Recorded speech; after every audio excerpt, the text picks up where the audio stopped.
गोपाल कृष्ण जी, आप क्या कहना चाहेंगे? नमस्कार सर। देखो, जो भी हमारे रोज की रिपोर्ट है, विजय सर ने जो बोल दिया है, और ये ज़्यादा कुछ हम बोलने की ज़रूरत नहीं है।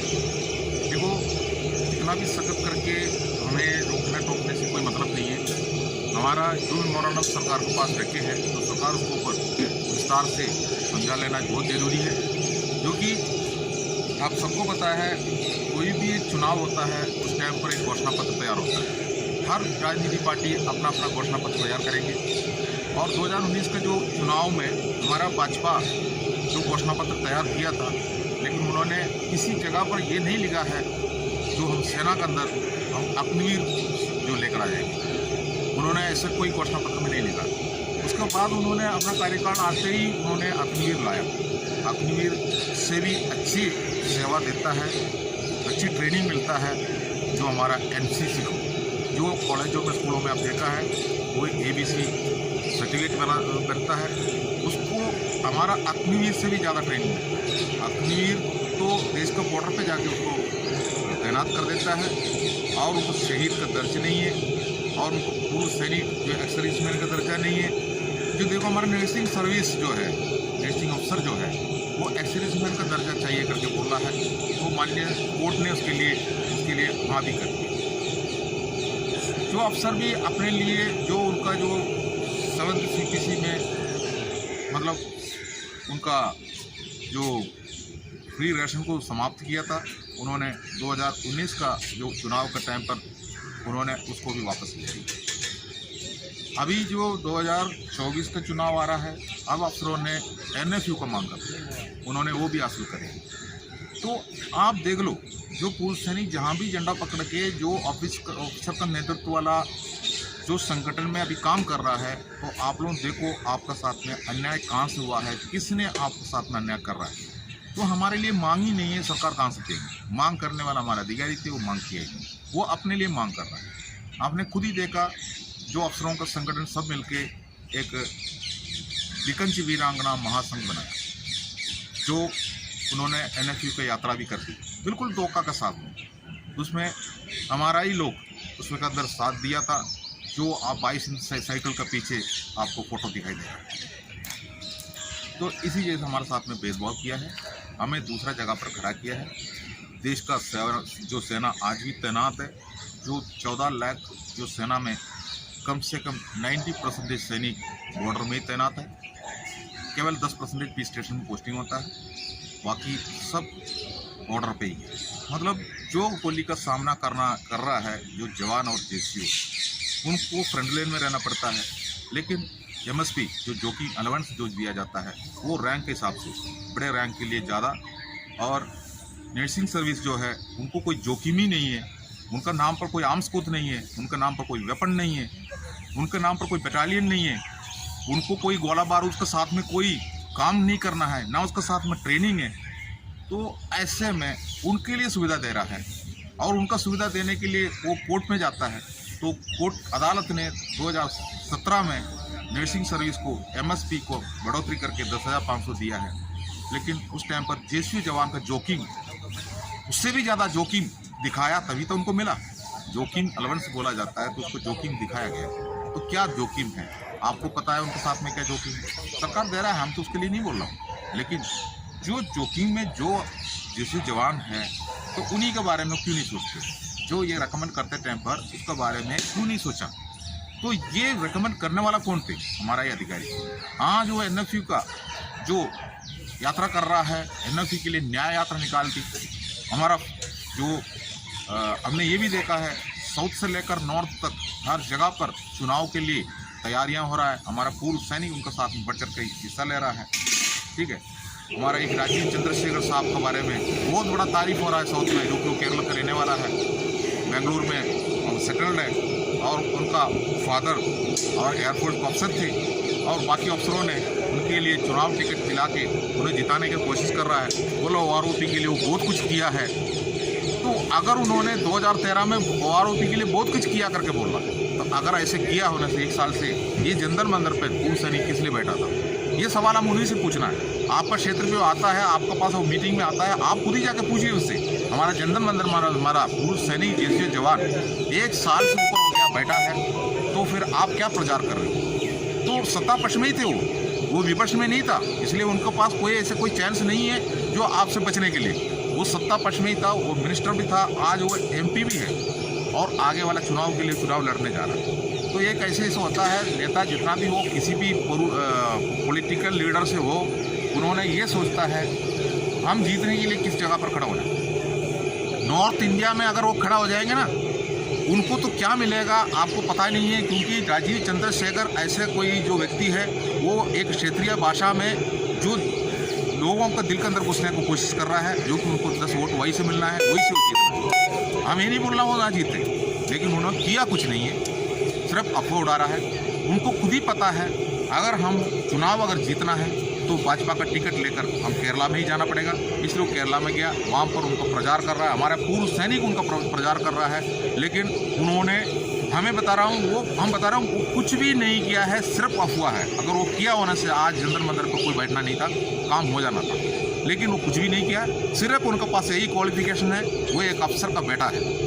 और आपको ये भी पता है, जिसको अब हमारे एक बड़ा नेता है, आप सब जानते हो, और 2019 का चुनाव का टाइम पर उनको कहाँ पर टिकट देना पता नहीं था, नॉर्थ में उसको टिकट दे देंगे, वो हार जाएंगे, इसका बारे में उनको पता था, तब उनको इन्होंने केरला में टिकट दे दी। कांग्रेस का नेता वायनाड में टिकट ले लिया, वो जीत गया, आज वो MP का कुर्सी में बैठा हुआ है। अगर उनको वायनाड में अगर नहीं लगाया होने से आज वो विपक्ष में बैठने के लिए भी उनको पास पद नहीं होना था। लेकिन ये सब हमारे साथ में चुनावी जो प्रक्रिया, चुनावी का जो क्या बोलता है, चुनाव के लिए जो एक चतुर काम कर रहा है, वो ये हमको दिखाई दे रहा है। लेकिन पूर्व सैनिकों के बारे में अभी तक सरकार ने कुछ नहीं सोचा। जो वर्तमान सरकार ही था 5 साल, हमारा JCO के लिए कोई भी नहीं था जो टेबल पे, लेकिन वो पहले से ज़्यादा ले रहा था, इसलिए उनको रिफंड में आ गया। अभी का JCO को जो मिल रहा है, जो ORP2 में 5% का बढ़ोतरी किया गया है, केवल 5% का, ऑर्डिनरी कैप्टन ऑर्डिनरी लेफ्टिनेंट को 5% की बढ़ोतरी किया है, तब जाके जो अभी रिटायरमेंट हो रहा है, वो जितना पेंशन ले रहा है उससे ज़्यादा पेंशन पिछले वाला ले रहा है करके उनको ऊपर स्टॉप हो गया। ORP1 में भी JCO के लिए कुछ नहीं था, टेबल मामूली था। आने वाला ORP3 जो आएगा JCO के लिए, उसके अंदर बिल्कुल जीरो है, कोई ये नहीं है। लेकिन अफसरों के लिए 33% का बढ़ोतरी हुआ है। ये कैसे हुआ? ORP होशियारी कमेटी के अंदर बोल रहा है JCO जवान के लिए लागू है और किसी रैंक के लिए लागू नहीं।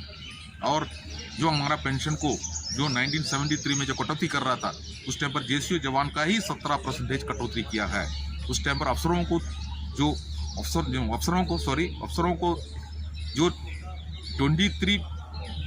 33% पेंशन मिल रहा था अफसर और केंद्रीय कर्मचारी को, उसको 17% बढ़ा के 50 कर दिया गया। और 73% पेंशन लेने वाला JCO जवान को 23% का कटौती करके 50% कर दिया गया। 23% जो कटौती जिसका हुआ है, अभी ORP जब 40-50 साल के बाद हमको वादा कर रहा है, दे दिया, लेकिन उसी के अंदर कई रैंक के लिए नहीं है। 2014 का बाद ORP जो प्रीमेच्योर रिटायरमेंट वाला की नहीं है, 2014 का पीछे वालों का है। अगर आप बताइए 2014 का पीछे वालों को अगर ORP का टेबल में और प्रीमेच्योर रिटायरमेंट वाले के लिए टेबल बन रहा है, तो वो किस पॉजिटिव देख के वहाँ उनके लिए बनाया, और 2014 का बाद जो उनको नहीं देंगे करके बोला, उसका कारण क्या है?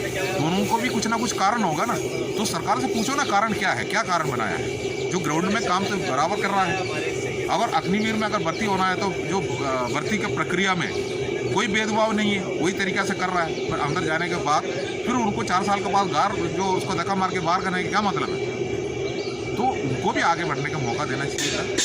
छोटे छोटे बच्चों को जो लोलीपोती दिखा के, जो कि बेरोजगार है, देश रोजगार में नहीं है, तो वो भी सोचता है 4 साल के लिए हमको मिल रहा था, 4 साल के लिए चले जाता हूँ, इसलिए वो चले जाता है, इसलिए भीड़ दिख रहा है। लेकिन उनको भविष्य के ऊपर सरकार ने जो खिलवाड़ कर दिया है, अगर मान लो जो अपना अग्निवीर इतना अच्छा है, तो उस टीम में हमारा अफसर को क्यों नहीं लाया? अफसरों को भी करा सकता था।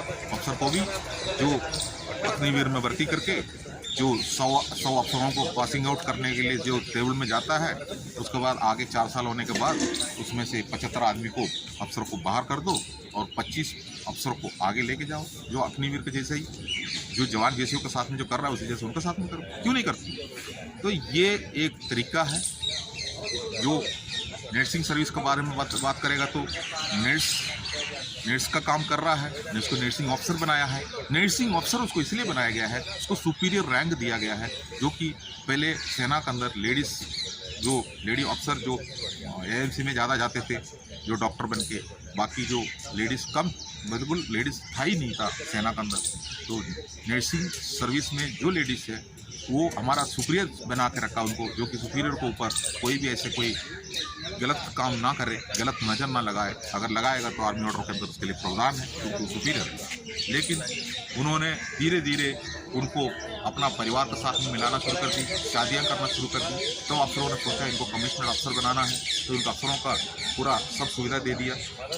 जो नर्सों का जो यूनिफॉर्म के ऊपर तक निर्णय लेने के लिए पिछले 75 साल से सरकार निर्णय नहीं ले पाया। पहले उसके पास सफ़ेद थे स्कर्ट, उसके बाद उसी सफ़ेद को बाद में उन्होंने ग्रे में बदली कर दिया, बाद में उनको पैंट शर्ट दे दी। उसके बाद उनका स्टार में, हमारा स्टार में पता नहीं चल रहा है, जो कि उनका सैल्यूट आता ही नहीं था। बाद में उनको क्या कर दिया, एक रेड पट्टी के ऊपर स्टार लगा के उनका शर्ट के ऊपर लगाना शुरू कर दी। उसके बाद वो शॉपिंग में बाहर घूमना शुरू हो गया, जो कि नर्स के ड्रेस में कभी शॉपिंग कर नहीं सकता, तो अफसरों का स्टाइल में आ गया। अब वो बाजार में देखता है, जो कि उनका रंगों में कोई ये नहीं पता चलता है कौन है जो नर्सिंग अफसर है, ये कुछ नहीं पता चलता। धीरे धीरे बाद में उस ड्रेस को फिर बदली करके फिर खाकी ड्रेस में लेकर आए, अभी जो ड्रेस वही है। अब ये सब कुछ, ये इसके पीछे, इस बदलाव के पीछे बहुत कुछ पैसा खर्च किया हुआ है सरकार, लेकिन ये सब रेकमेंड करने वाला हमारा अफसर थे।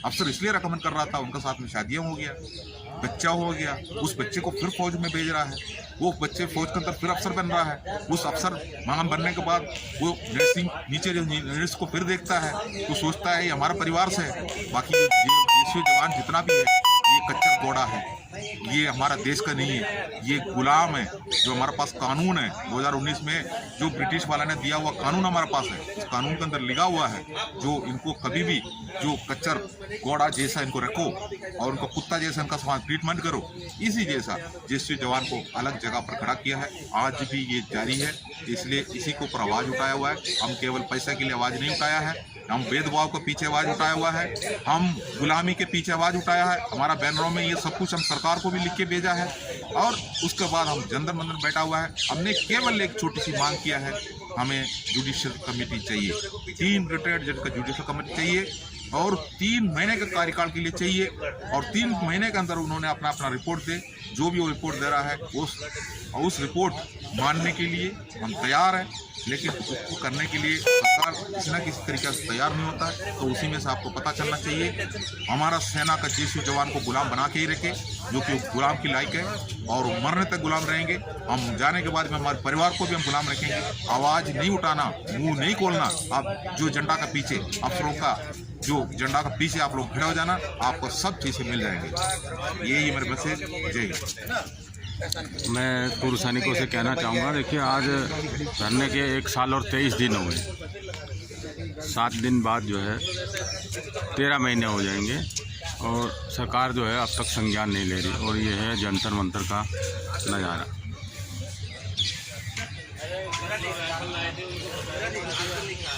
सभी पूर्व सैनिकों को राम राम।